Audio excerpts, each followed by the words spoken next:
कह सकते हैं भाई कि आज जो अधिकारी है वो सिर्फ एक दरबान की भूमिका निभा रहा है, ऐसे ऐसे वाली। हाँ हम कर देंगे, हाँ हम कर देंगे, ये अधिकारी नहीं, सरकार के जो एमएलए और एमपी हैं ये भी दरबारी की भूमिका निभा रहे हैं। इनके हाथ में भी कुछ नहीं है, कह सकते नहीं है। और आप देख लो ना, अगर इनके हाथ में होता तो 15 साल में यही तस्वीर होती। 10 साल को सिटिंग एमपी को हो गए और 15 साल सिटिंग एमएलए को हो गए, क्या यही तस्वीर होती? क्या एक हफ्ते तक किसान यहीं पे रोता रहता? नमस्कार, मैं अजय। अच्छा जी, विवादित है जी उठ गया जी, इसलिए उठ गया कि गिनती की वही तो इस शहर के अंदर समस्या है और गिनती के वही नेता हैं।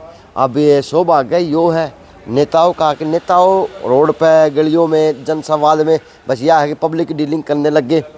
और जी शहर के अंदर अब नेताओं का विकास भी दिखने लग गया। आगे आ जाए भाई।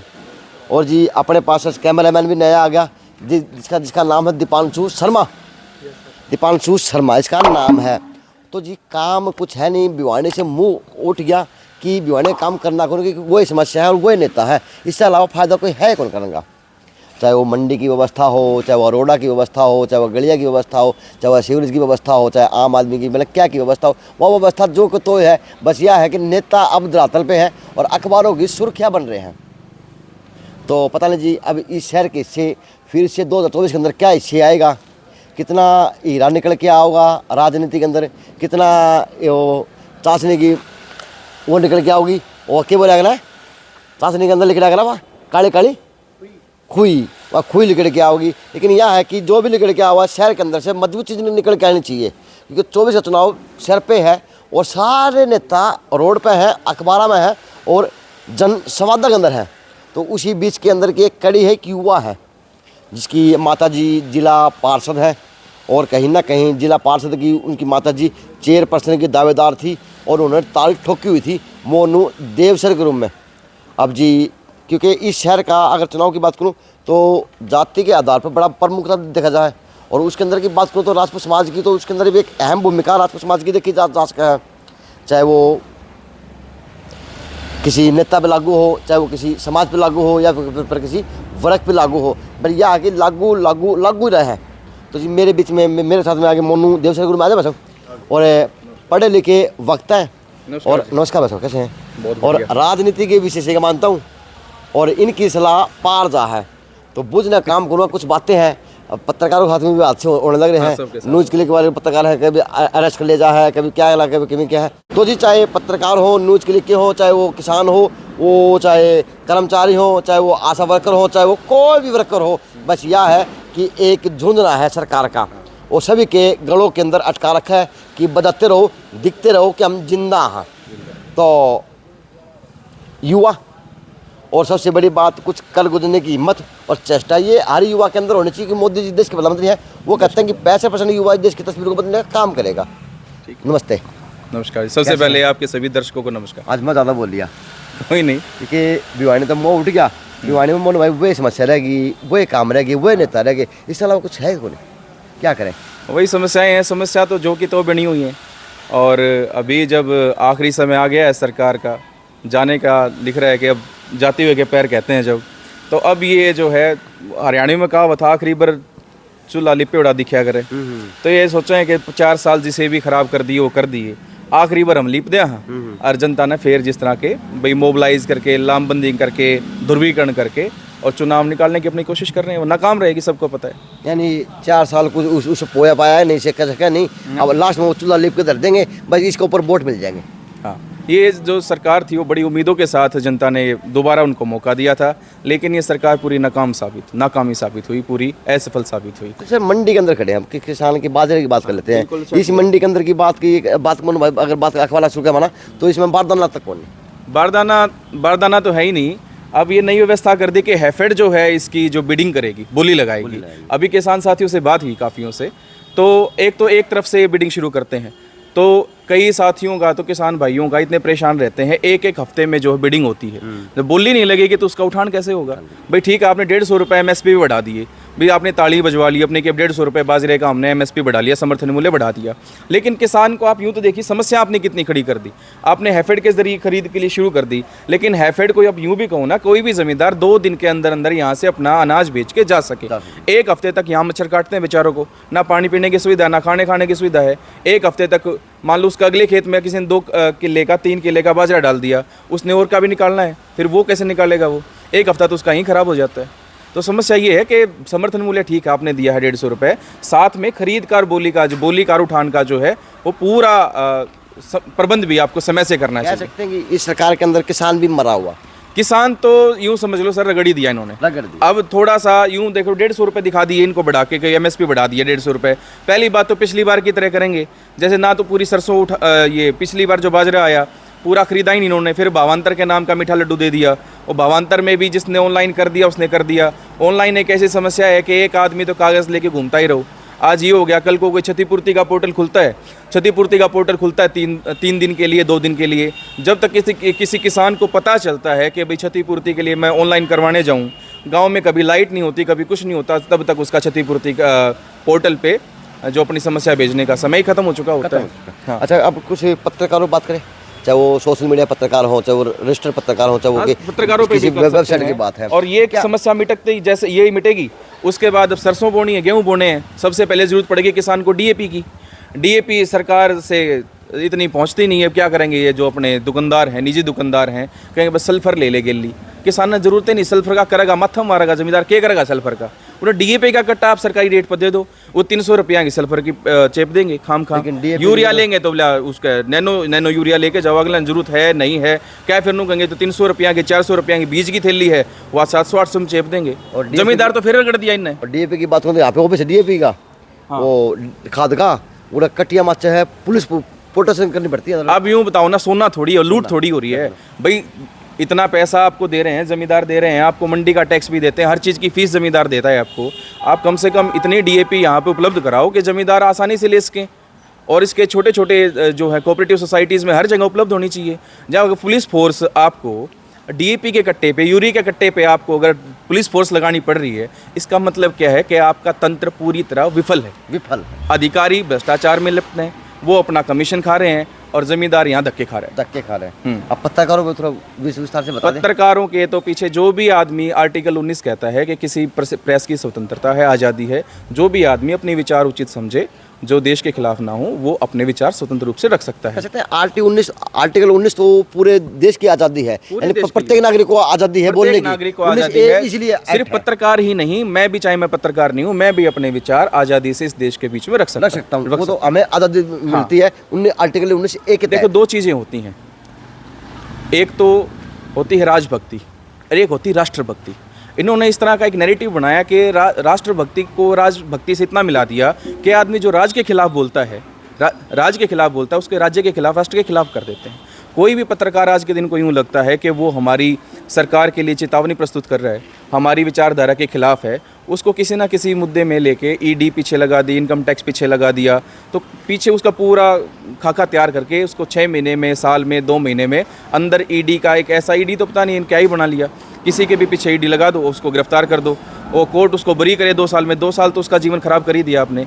तो ये तो शोषण, सीधा शोषण है पत्रकारों के साथ। कह सकते हैं ये बड़े पत्रकार उनके ऊपर है, या हम जैसे यूट्यूबरों के ऊपर भी ऐसी वो बड़े पत्रकारों के साथ हुआ है तो आपको पता है, मुझे पता है, लेकिन आप जैसे जो धरातली पत्रकारिता जो करते हैं, उनकी सूचना तो नेशनल तक जाएगी नहीं, तो दूसरे राज्यों को हो सकता है, दूसरे जिलों को भी अच्छी तरह से ना पता हो, तो आपके साथ जब होगा तो आपकी तो आवाज़ उठाने वाले भी बाहर के लोग नहीं होंगे।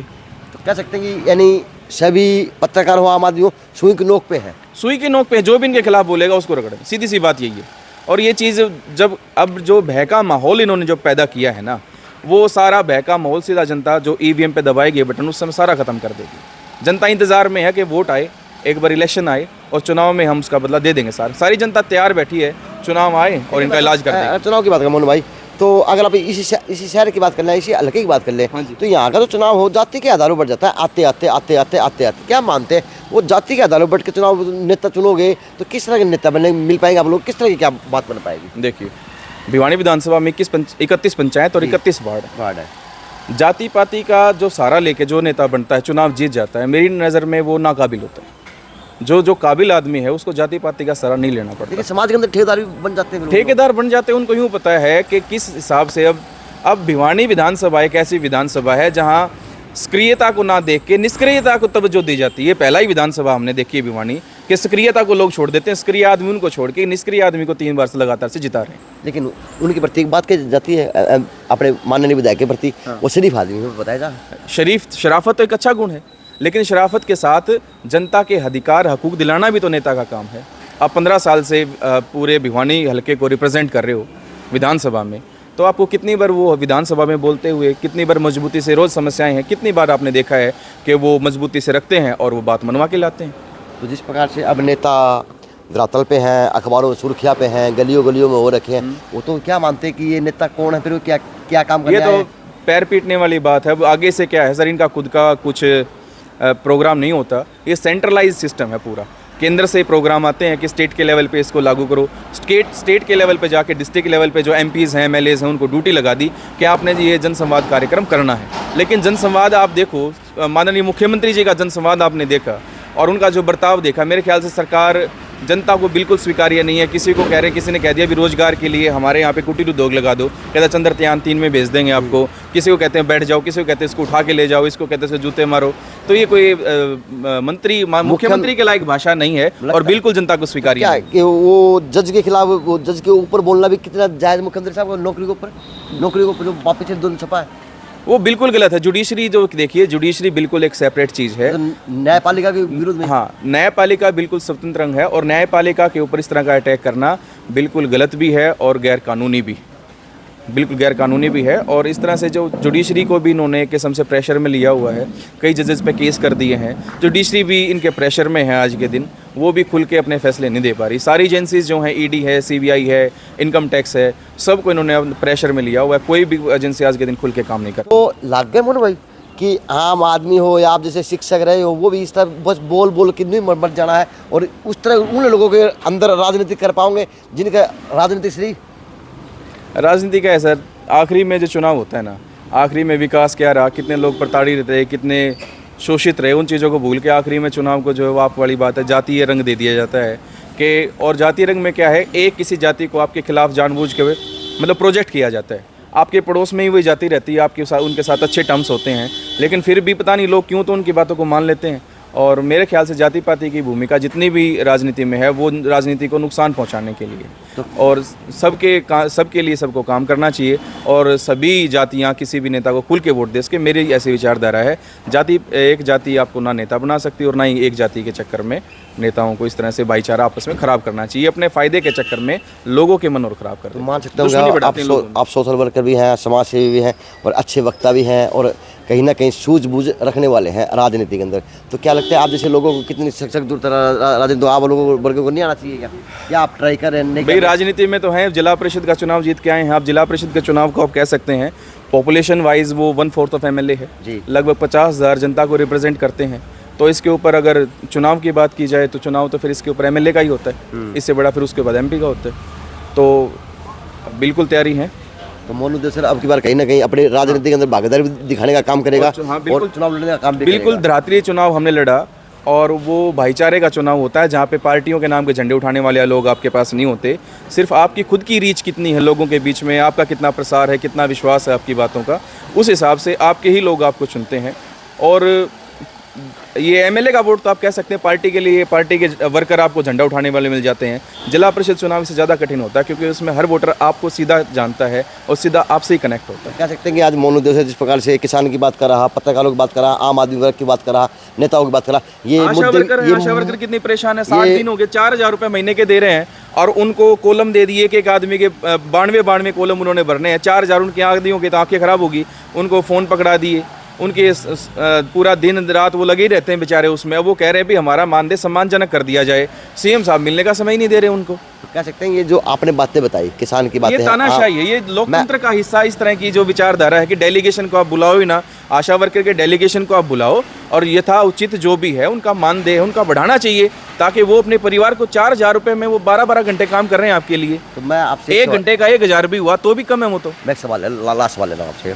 मैं कह रहा हूँ कि आपने किसान की बात की, आपने पत्रकार की बात की, आपने आम आदमी की बात की, आपने नेताओं की बात की, आपने सबकी बात की, तो ये आपके मुद्दे रहेंगे चुनाव के अंदर जाते वक्त लोगों के बीच में, या किस तरह की बातें रहेंगी? आप लोगों के बीच में जाके क्या कहेंगे, किस प्रकार? देखिए, हर जाति का, हर वर्ग का और जितने भी हैं यहाँ पे जातियाँ जब आशा वर्कर हैं वो किसी भी कास्ट से संबंधित हैं, उनके हित वहाँ पर जो है वो प्रभावित होते हैं।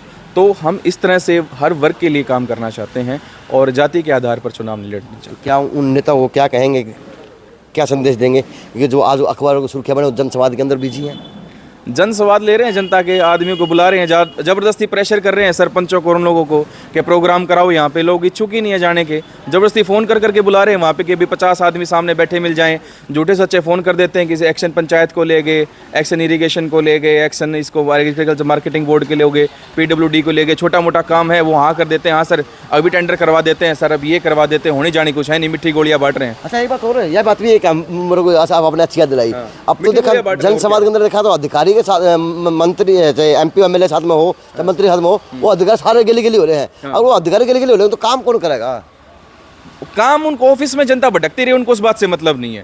उनका यूं है कि हमारा अपना प्रभुत्व दिखाएं हम, तो भी MP साहब जा रहे हैं, विधायक जी जो जा रहे हैं, साथ में वहाँ 2-4 BDPOs हों, 3-4 एक्शंस हों और JE हो, बेलदार हो, फलाने ढिगड़ा करके। एक दूसरी बात एक और भी है ना, उनके सारे भीड़ भी हो जाती है वहाँ पर। अच्छा, तो कह सकते हैं भाई कि आज जो अधिकारी है वो सिर्फ एक दरबान की भूमिका निभा रहा है, ऐसे वाली, हाँ वह कर देंगे, हाँ वो कर देंगे, ये अधिकारी नहीं, सरकार के जो MLAs और MP हैं ये भी दरबारी की भूमिका निभा रहे हैं। इनके हाथ में भी कुछ नहीं है, कह सकते नहीं है। और आप देख लो ना, अगर इनके हाथ में होता तो 15 साल में यही तस्वीर होती। 10 साल को सिटिंग MP को हो गए और 15 साल सिटिंग MLA को हो गई, क्या यही तस्वीर होती? क्या एक हफ्ते तक किसान यहीं पे रोता रहता? क्या उसके अगले ही दिन उसका बिडिंग हो के अगले दिन उसका उठान नहीं होना चाहिए था? समय से उसके खाते में पैसे नहीं जाने चाहिए थे? क्या उसको ज़बरदस्ती ये सल्फर और ये नैनो यूरिया और ये महंगे बीज खाम का क्यों चेपे जा रहे हैं किसान को? आशा वर्कर इतने दिनों तक क्यों बैठी हैं? जितने भी सारे हैं रोज कोई ना कोई आप देखो धरने स्थल लगातार बैठे हुए हैं, उनका समाधान क्यों नहीं हो रहा? ये तानाशाही का रवैया है, ये सबके दिमाग में है, जहन में है। लोग इंतजार कर रहे हैं, मौका मिलते हैं इनको हटा देंगे। आपने कहा कि मैं MLA चुनाव भी लड़ूंगा और सारे काम करूँगा, जनता की अगुवाई करूँगा। बिल्कुल करेंगे। तो क्या जनता के बीच में रहेंगे, सबकी सुनेंगे, जनता के बीच में रहेंगे, काबिलियत है हर चीज को क्या समझते हैं। मैनिफेस्टो निकालेंगे आपका जनता बीच में? मैं जाके ये बात रखूँगा तो मेरा मैनिफेस्टो बनेगा। मैनिफेस्टो देखो सर, वो तो पूरा बैठ के आसानी से तैयार किया जाएगा, लेकिन जो समस्याएं हैं ये समस्याएं किसानों को नहीं झेलनी पड़ेंगी। जैसे आज ये बैठे हैं, आज मान लो ये आशा वर्कर बैठी हैं, तो MLA उनको मुख्यमंत्री से मिलाने का अगुवाई करके आप बैठिए, आमने सामने बैठ के जो भी टेबल पर बैठ के अच्छा विचार हो, जिस हिसाब से डायलॉग बने, उनका उचित समाधान होना चाहिए। तो आप किसी पार्टी से चुनाव लड़ेंगे, निर्दलीय तैयारी करेंगे? वो समय के अनुसार देखी जाती हैं चीज़ें, निर्दलीय भी लड़ सकते हैं, पार्टी से भी लड़ सकते हैं। चुनाव पक्का लड़ना? चुनाव लड़ेंगे। चलो जी, इस शहर के लिए, इस हल्के के लिए एक MLA और तैयार बनने जा रहे हैं, क्योंकि ज़रूरी है, क्योंकि जितने MLA बनेंगे उतने बातें रखेंगे और उतने बातें उनके लिए लोगों की बातें होंगी। अब वो लोगों के ऊपर निर्णायक हैं, लोग निर्णायक होंगे कि किसको वोट देंगे, जाति के आधार पर वोट देंगे या किसी सक्षम नेता को चुनने का काम करेंगे। क्योंकि आज की अगर परेशानी की बात करूँ, परेशानी ज़्यादा है और सफलता कम है, इस शहर की हो, इस हल्के की हो, इस मंडी की हो। तो जी ये मामला है, भिवानी की न्यूज़ छोड़ी हुई है। अब राजस्थान का चुनाव कवर करने का काम करेंगे, करीबन हफ्ता 10 दिन लगा के आऊँगा वहाँ पे भी। अब पूरे प्रदेश के अंदर काम करना शुरू करेंगे जी। तो अलग अलग विधानसभा, अलग अलग आपको लोकसभा सीटें हम आपको अवगत कराते रहेंगे। और मेरा कैमरामैन दीपांशु शर्मा नया आ गया है, उसको आप बधाई देना कमेंट के माध्यम से। और JNC न्यूज़ से अजय नायक, दीपांशु शर्मा की यह खास रिपोर्ट है मंडी से, और नया MLA शहर के लिए तैयार है।